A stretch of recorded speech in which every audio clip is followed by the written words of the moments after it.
today I am joined by my very good friend and my guest, Mr. Kristjan Byfield from the Depositary. How are you, sir?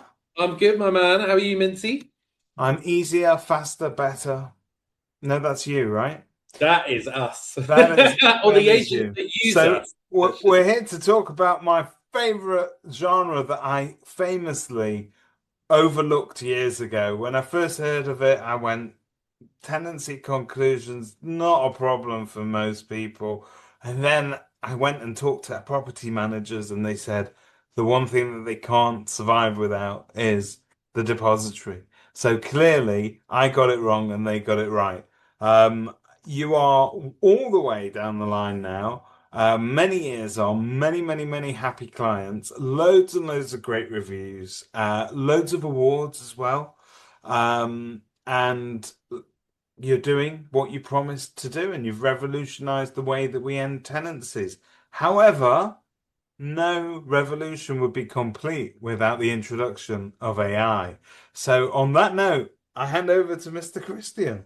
You hand over to me, mate. Well, thank you for those lovely words. And yeah, we're getting great feedback from our clients. We listen very closely to them. As everyone knows, we're agents ourselves. And I think that's helped us build a great product. But that's always been our focus, the product. That's, rather than big sales claims and all this sort of stuff, we have always focused on just trying to make the product constantly better. And when AI kind of really hit the kind of main scene 2 years ago, it was really exciting. But I think we all saw a lot of those kind of rushed things that came out that, oh, here's a property description, or here's how you create a headshot of yourself. Or whatever it was. And it was fun, but it didn't really dynamically change anything. And like a lot of tech companies, we thought, oh God, we've got to do something. We've got to do something really quick. We've got to figure out a quick way to plug this in. And then actually kind of came around to the fact that no, just plugging AI in a year, 2 years ago for the sake of sticking that label on our product when it didn't really add any value wasn't really going to help anyone. And I don't think agents love buzzwords at the best of times anyway. So I don't think it was going to win us much. And we spent about a year figuring out really where we thought the power of AI could be leveraged in our platform. And we identified 3 areas, and that was how proposed deductions or liabilities are compiled and presented, negotiating with a tenant, and then the data around it. And so we've prioritized the first of those two. We released them just before Christmas, and we've been working with agents to start this year just to refine them. And the feedback we're getting is phenomenal. So yeah, I mean, I've done a couple of recordings to show people kind of what they do, and yeah, I'd love to share it with your audience. Well, let's have a go. Let's have a look. All right, see if we can get it to work. So, right, this should be the right one. Have you got that, my friend? We've got it, yeah. Okay, if I go full screen. Right, so this is our smart proposals or smart merge assistant. So I'm going to press play in a sec.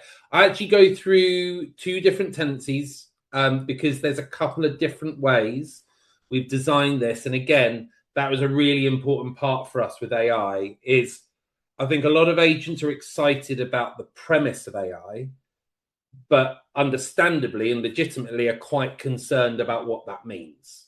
How do they keep their kind of human professional value within the offering? How do they kind of have an overview or some sort of control about what it's doing? Yeah. And it's all stuff that we thought about. And so we've designed our tools to be used in at least a couple, if not more, different ways. So let's get going. So inventory partner integration, we pull all of the potentially tenant liable dilapidations out of checkout reports. So that's photos, descriptions, everything. So when a checkout happens, all of this lands within seconds of a checkout report being completed. And then the first thing any agents need to do is what I'm doing now is you just need to review it and take out anything that's pulled through that's not relevant. So it might be, in this instance, like an old coffee table. You know, the landlord knows it's worthless and knackered and needs replacing. And so once you've done that, the first way you can use our tool is you can go through and you can choose which items you want to merge together. For whatever reason, and maybe the contractor you work with, that's how you just choose to present them. You can edit the category they're in, how they're referred to. We've got a ledger labels on there, which are optional. So you can put things like refund to landlord, refund to agent, etc. You assign a value. It's got all of the notes that we've pulled through from the checkout report, but you can then add your human input. So you can put, I think I'm adding a note here about the fact that the tenant was warned at an inspection. Yeah. Stuff wasn't up to scratch. That makes a lot of sense to lump them together, doesn't it? Because sometimes where you see them absolutely itemized, you think, oh, hang on, someone's having me on. It can wind the tenant up even more in a negotiation. So that does make a lot of sense. Well, we've done this where it's itemized, and what we used to do before is we would just pull all these facts together, which was great, but it was a bit much. It was a lot of facts to be presented that cold. So what we've now done is leveraged AI to take those facts with any input you add to that, and then you can turn it into a really effective, convincing proposal. And you can edit that, you can reject it and put in other prompts until you get to where you want to. And then when you're ready, you click merge. And the glory of AI, it takes a little while to put it all together, but there you've got it. And that has now pulled that all together. And we're now just going to merge the other two. This one is mainly just blown light bulbs. So I think I had in a note here which says something along the lines of there's a stipulation in the contract that it's £5 per bulb. With my lightning fast typing, everyone gets to see why I'm not a coder. And then click improve. And again, we've taken those facts with the contract reference, and just turned it into a nice proposal there. So this is the first way that you can merge deductions if, as an agent, you want control over how those items are linked together. So that's what we call smart proposals. And so we're then going to hop over to another tenancy where I've done another checkout report. Now this one, to give the kind of, to show the power of this, I've done a much more extensive checkout report. So anyone working in the student area or doing large HMOs or anything like that will be very common to large checkout reports with a lot of dilapidations coming through. Now, same process when they import. You need to do the first thing where you go through and you take out anything that's not relevant.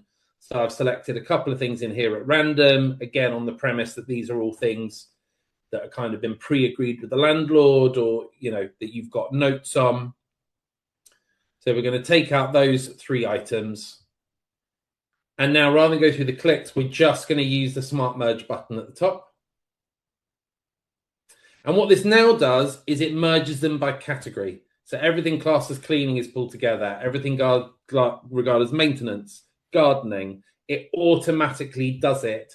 And that doesn't need any of your separate input. That's all there now. It's already written the AI description. It's collated all the photos, all the reference points from the inventory. And it's lightning fast as well, isn't it? Well, I mean, you saw that's probably pulled together like 30 dilapidations, and all you have to do is add a value. Now, you can improve the description. If you want to put in the value and click improve, it will typically work the value into the description. Or again, you can still add comments or copy and paste notes from your CRM and click improve, and it will work those in. But theoretically, all you need to do at this stage is assign a value to each one, which literally takes as much time as we're seeing now. And you can reference contract clauses and things like that. And that's it. We've now taken, I think, 60 dilapidations we imported. We've put them into 3 categories, really comprehensive. And that goes off to your landlord to review and sign off before it goes off to the tenant. So that is that one, my friends. I'm gonna stop sharing for a secondo. So that has practical implications, doesn't it? It's a time saver, which I know a lot of suppliers say their product is a time saver, but genuinely it is. But I think also it has some material benefits in terms of how it then presents it to both landlord and tenant, and in actual fact should improve the outcome. Um, That's very much our hope. I mean, we always try to look at more than one benefit of an outcome whenever we do anything in the platform. And so, yes, our kind of primary focus on this was how do we continue to reduce the time and work involved. But something else we've seen, and because we gather a lot of data and we do a lot of reporting, we know what good looks like.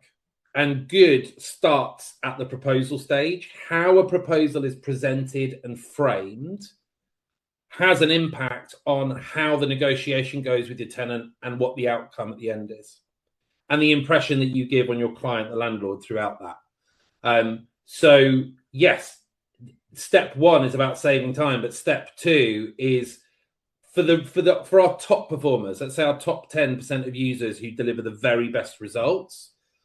They probably won't need this from a linguistic point of view because they're already rewording things in this kind of manner. But for the other 80-90% of our users, it will add some to a lot of benefit. yeah, Because without going into detail, we also know what bad looks like. We know what good looks like, we know what average looks like, and we know what bad looks like. Well, I've seen from those photos you showed us, which I presume are dummy photos, you know what bad looks like. Yeah, but we know what bad looks like as an agent. We know what bad work looks like. And one of the things we wanted to do, I think one of the things you need to understand about tech is that if you just make things easy and quick, that doesn't necessarily make things better. In fact, actually, by making it easier, you sometimes make things worse because people get lazy, because it's easier to do a mediocre job than to do a good job. And so what we've seen in the platform where that kind of negative influence has crept in, where it's been easy to see below or see previous response, this requires less effort but produces a better outcome. And so that's kind of our focus. So that was what we focused on smart proposals. And then alongside that, we've also built a negotiation assistant. A lot of the things we talked about, property managers are really good organizers, collators, etc. They're not always great negotiators. Sometimes they've had no negotiation training, they've never been front line, they can get pulled too much into a client or landlord narrative. They can get too defensive because they've worked really hard to look after that tenant, and then they just kind of get it thrown back in their face. We get emotional, let's face it. We get emotional. Yeah. We're humans, right? And I think, and something that's always underpinned everything we've done with Depositary is that you want that human element, you want that professionalism, that expertise, but fundamentally it comes back to law, contract, and evidence. And that's what should underpin everything in this process. And we're driving everything with. So if I share the next recording with you guys. Have you got that? We've got it. We've got it. We go full screen on that, and that is now playing. So I'm just going to pause it 1 second.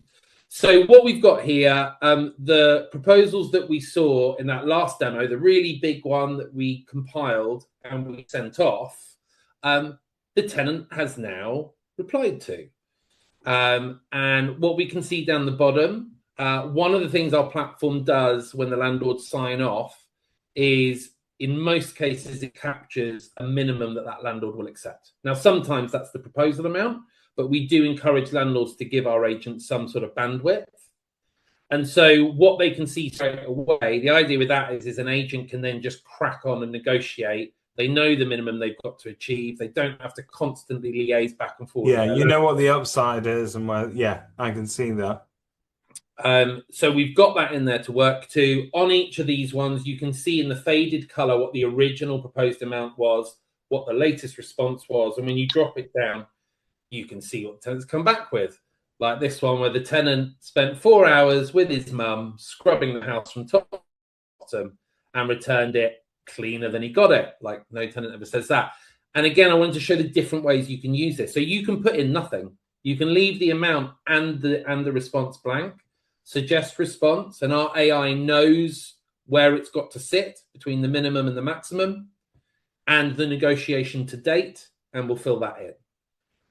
For this one, we're going to give it an amount because we want to specify exactly what we want that amount to be, but we're going to leave the context blank and it writes a response around the value that we've given. And in this case, we're going to upload a receipt as proof as well to that one. And lastly, with this one, we're going to put in an amount, but we're also going to put in some notes to give it context. And in this case, we've got a tenant who's basically said, oh, the neighbour offered to do it for 100 quid, so I'll give you 100 quid. And the PM's going back and going, with the greatest of respect, you could have done that, but you didn't. We're obliged to use professionals with suitable insurance who come in and do a professional job.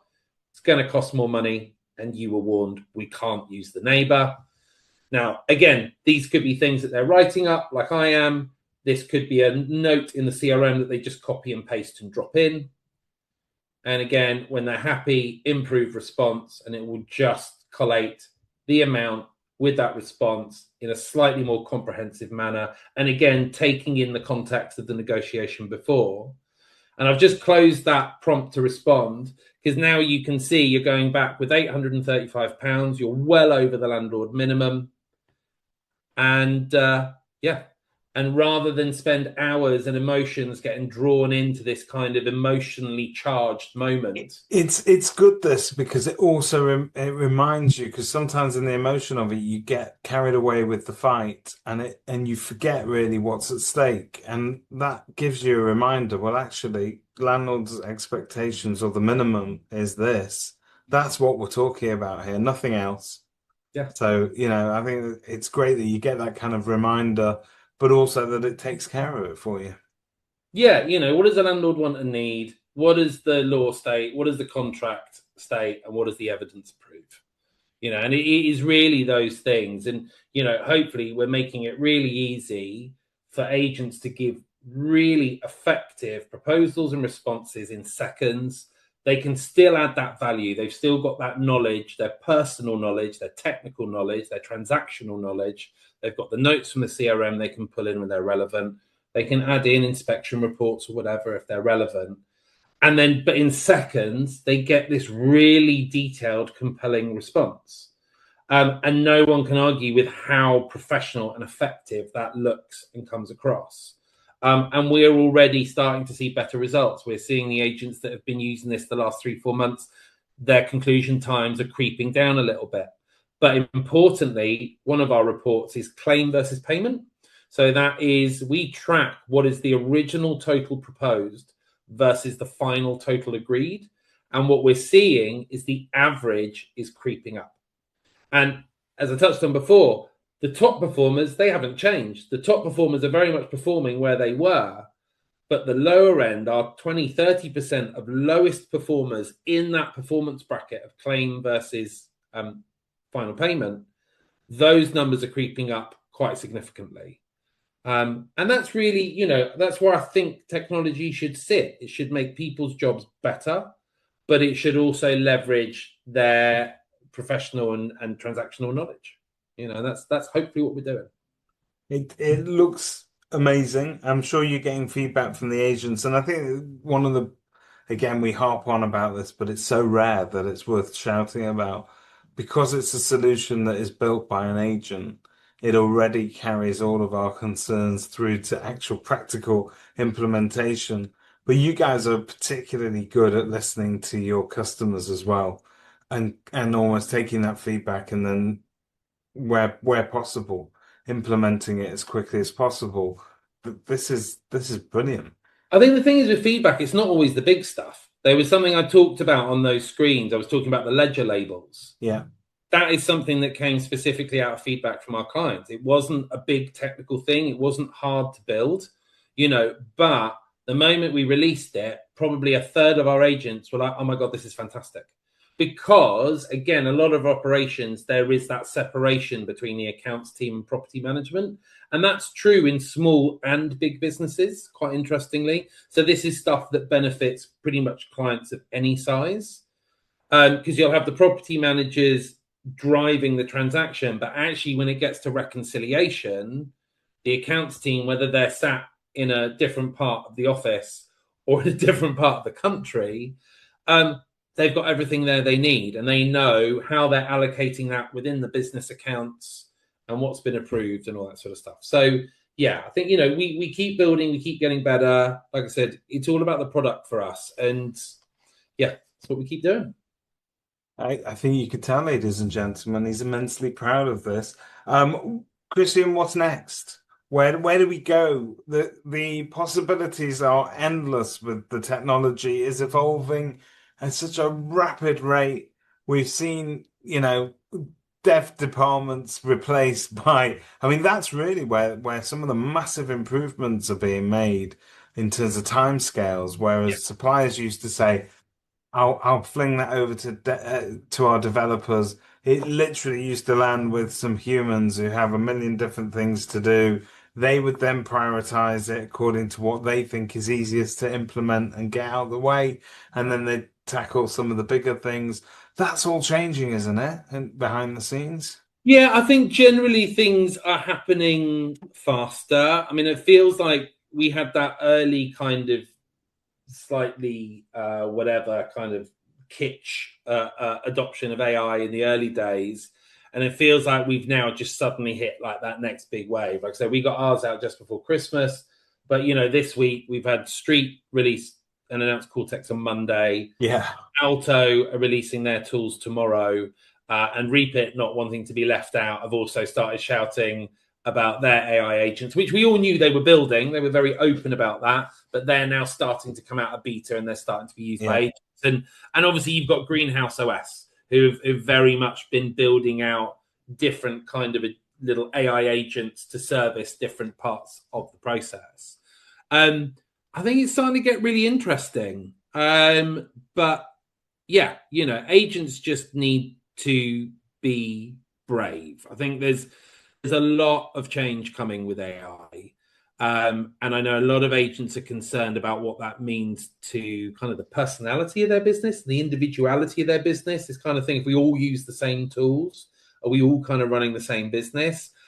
I mean, that's never stopped the fact that there's 25,000 agencies up and down the country who insist we're all doing something unique and different to every other And yet agent. we all advertise in the same place, say the same We all thing. charge similar fees, you know. So look, I think there's still plenty to add there, but I do think agents need to be wrapping their head around AI. And if AI products in the wild, so to speak, still feels quite overwhelming, and I get it.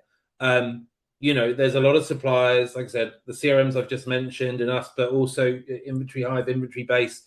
There's Camma and all sorts of companies I know that are layering this stuff in. So you don't have to figure it out. We're figuring out the best places to put it and the best places to leverage it.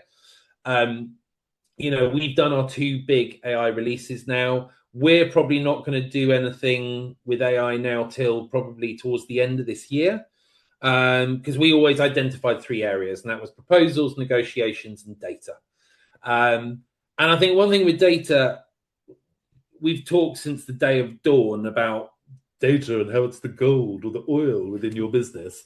I think, like so many agents, so many of us are so small in operation. We know we've got this immense amount of data, but we just don't have the time, the energy, the capacity, or really the knowledge to a certain extent to understand how to extract it and leverage it. Yeah. So I think this is the next kind of thing of that's the next thing AI will help, particularly smaller businesses do, is to do that. And that will be our goal towards the end of the year, is we've got all this data, all this analytics, all this reporting, and we're going to be leveraging that. So as agents, you'll be able to pull out benchmark statistics underpinned by our data, that will prove that on average you return a deposit in X amount of days, or, you know, on average in the last year you've secured your clients 96% of proposed deductions, but backed up and certified by our data that you can put a statistics in your marketing analysis on your website as a social media image. And I think that's where we're going to leverage AI, is just to take all the data that we've got that can be a bit overwhelming and just give agents some really punchy stuff that they can put, like snapshots, I said, as proof. You know, as agents, we talk a lot about what we're good at, but it's very hard to evidence it. So what we want to give is we want to give agents data that they can really easily leverage case studies effectively that they can showcase. I think that's well worth it. And so what are you going to do with all the time that you get back, when now that it's easier, faster and better? You can actually invest that in being more human and actually doing the things that AI will never be able to do. But I think that's where your clients as well will value the contact. They don't want to be bothered about every minutiae of a deduction. That's bad. That's bad management. But what they do want is a phone call every now and again to see, is there anything else we could do? Is this all okay? Just the simple human touch points. And I think you're freeing people up to do that. Well, I was talking to an agent on a demo today, and that was a really interesting question that they came up with, because they were like, love it, can see how this is going to help with like 80, 90, 95% of tenancies. They're like, what do we do about that really tricky 5% where like either they just refuse to engage with anything technical, or, you know, they're a really old valued client and we just really like to actually call up the phone and do it in a really personal way. And you know, I was like, you still do that. I was like, this should make you even better at that, because you're not having to worry about the other 80, 90, 95%, because that is just pulling through the system. That 5, 10, 15% that requires the extra effort, or you want or need to put in the extra effort, you can. Like, it isn't an all things. We don't want every agent to become 100% digital and do everything rigidly within our platform, because then every agent does become the same. And we all keep on talking about the real value in agency is the service you deliver, how you make people feel, how you leverage the knowledge and expertise and experience of your team. And that's what we aim to do. We aim to just make the other fluffy, turgid stuff easier, so you can focus on where you really deliver value. I've just written down on my pad here, mental load of a state agency. We talk about mental load a lot in our house, but it's a lot to carry, and I think this frees you up to really go after the bits that count, rather than carrying it around with you and all the emotions that go with it, because it's hard. It is hard, and this is the non-glamorous end of it, really, isn't it? But it's where you can really sort of win hearts and minds with landlords and tenants. I think is very important. It's really unglamorous, and you know, it brings me back to where the idea first came from and why we decided to build Depositary. It was our team at base that literally, we did our kind of annual company audit, and every single member of our team sat there and said, please do something about end of tenancy. It's just horrible. You know, it's not enjoyable. The tasks are either low to zero value, or we're reiterating something we've already explained 2 or 3 times, or we're getting these quite heated responses, either from a landlord or a tenant, or both if you're really unlucky, and it just feels like a bit of a no-win. And you know, that's the foundation of where it came from. It was about changing how our staff felt about that part of the process, and how they felt about working here because of that part of the process. And we've had that repeatedly over the years. We've had property managers who've done this job for 5, 10, 15 years. Quite often, actually, they're quite resistant to coming onto our platform at first, because they're like, yeah, I've done this 10, 15 years. I know what I'm doing. I have a system. You know, and then 1, 2, 3 months later, we'll get an email being like, actually, this is now my favorite bit of tech.